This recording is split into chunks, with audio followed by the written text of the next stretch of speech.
শ্বাসরুদ্ধকর এই ম্যাচে শেষ ৬ বলে ম্যাচটা জিততে ওয়েস্ট ইন্ডিজের প্রয়োজন ছিল মাত্র ৫ রানের।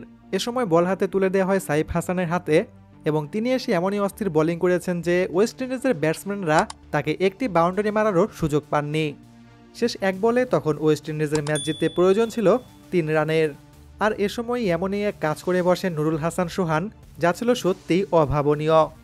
ওয়েস্ট ইন্ডিজের শেষ ব্যাটসম্যান বলটি ছক্কা মারার সর্বোচ্চ চেষ্টা করলে বলটি শূন্যে উঠে যায়, কিন্তু নুরুল হাসান সোহান এই ক্যাচটি ধরতে পারেননি।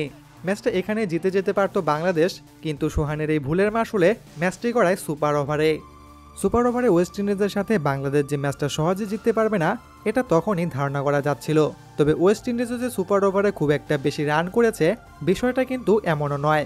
সুপার ওভারে মুস্তাফিজের শেষ বলে একটি বাউন্ডারি আসলে ওয়েস্ট ইন্ডিজ রান তুলে মাত্র ১০। টার্গেট হয় ১ ওভারে ১১ রানের। যাই হোক, এরপর ব্যাটিং করতে আসেন সাইফ হাসান এবং সৌম্য সরকার।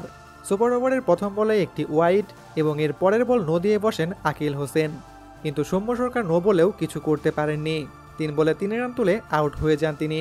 শেষ ১ বলে ৪ রানের প্রয়োজন হয়। ওয়েস্ট ইন্ডিজের এই বলার আরও একটি ওয়াইড করলে শেষ ১ বলে ম্যাচ জিততে ৩ রানের প্রয়োজন হয় বাংলাদেশের।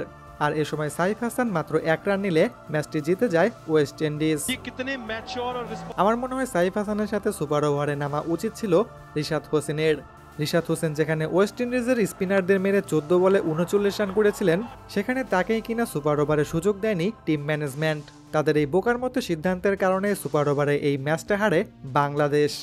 প্রিয় দর্শক, আপনার কি মনে হয় সেটি অবশ্যই জানাবেন কমেন্ট করে।